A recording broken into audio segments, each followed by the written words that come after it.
basics, the simple things. To read your scriptures every day, to study them, to seek to understand them, say your prayers every night, go to church on Sunday, and prepare to take the sacrament, to renew the covenants that you've made. And those pretty simple things, but those are the most powerful things that we can do.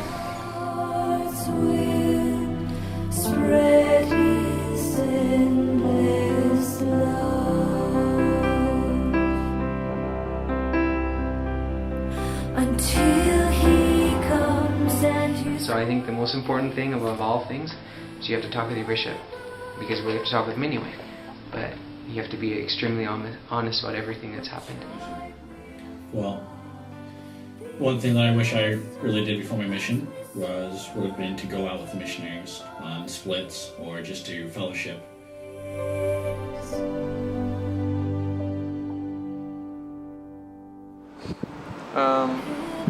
Did I feel my testimony was ready? Yeah, it was smaller than it is now, but it was enough to have a desire to serve, and that's really all that God asks. It's our faith and our hope and our charity that prepare us and qualify us to serve missions, where we can share that love with other people. He doesn't ask that we know everything, God, but He does ask that we be clean and that we be willing to help Him. That's what Brother Bainby taught us in Mission Prep. Did I feel my testimony was ready? To be honest, no. Honestly, I don't think anybody can feel completely ready for a mission, and that's where faith comes in. But I believed and I had the desire to know, and that truly was enough. Really? My whole life? I felt like I had a testimony strong enough to go on a mission. Right before my mission, things got pretty shook up, and no, I didn't feel like my testimony was ready. And first few days in MPC were pretty dang tough. First month in the field was pretty dang tough.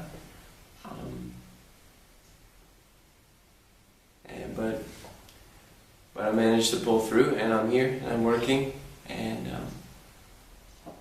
this is why it's so important to start preparing beforehand, so that you can have a testimony that's strong enough to get back up when you get thrown down.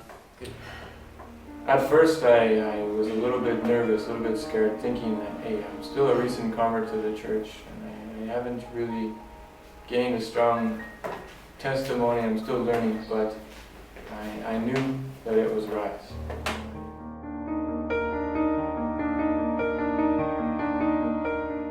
Missionary. What is a normal day like as a life as a missionary?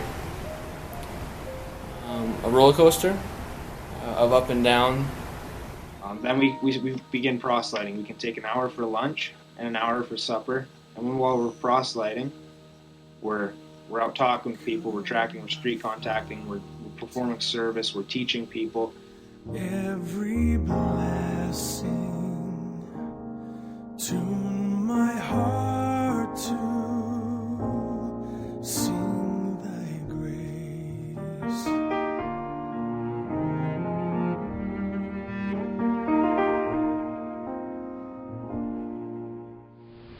How do you deal with it? I think the best thing to do is just to get back to work. For me, P days are usually the more homesick days because I'm not out working. But when you really try to do all you can to find people and to teach people, that's where your mind is focused, and that's when you don't get homesick. I think the best way to overcome that homesickness is to just push harder and to focus on the work and lose yourself in service to the people whom you are called to serve for.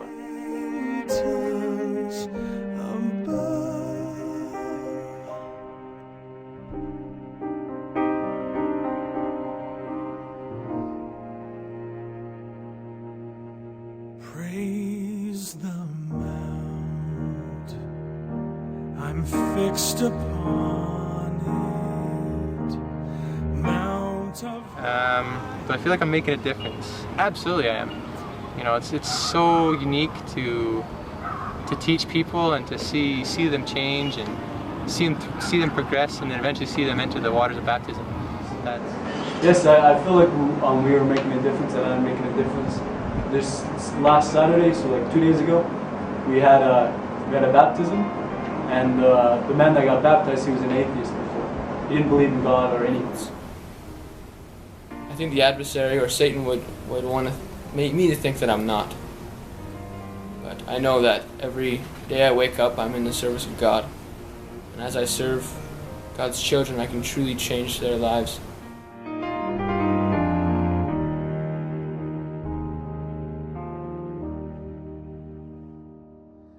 Here I raise my Ebenezer,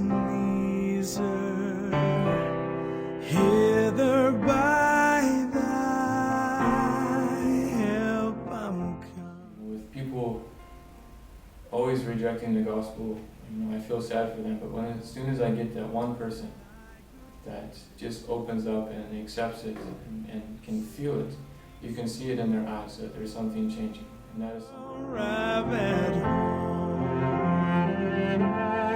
Jesus sought me when a stranger wandering not in people. That is what missionary work is all about. There are lots of moments where you're very humble to be able to be a part of someone's conversion, of them feeling the Spirit for the first time and really feeling that, yeah, a God does exist and He does love us. precious blood. Oh, to grace how great a debtor daily I'm constrained to be. I've always known a mission was right for me. Ever since I was little, I saw the example of those who left on missions and came back, and I always knew I was going to serve a mission.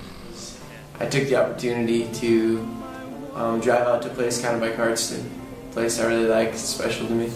Probably lots of other people too, but that's okay. And I took the opportunity to kneel down and say a prayer and ask, and I got an answer.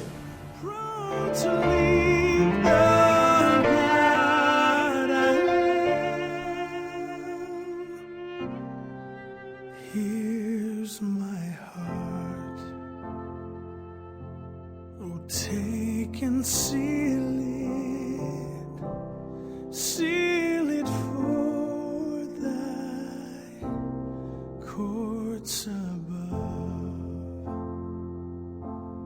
Seal it for thy courts. If you're thinking about going on a mission and worried about whether it's right for you, or whether you know enough, or if your testimony is strong enough, I invite you to ponder it more deeply to what Jesus Christ really means to you and your love for Him.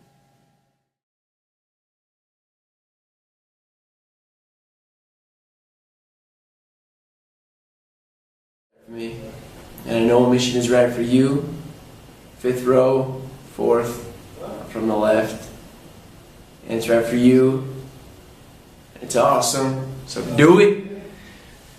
Cause yeah, go on a mission.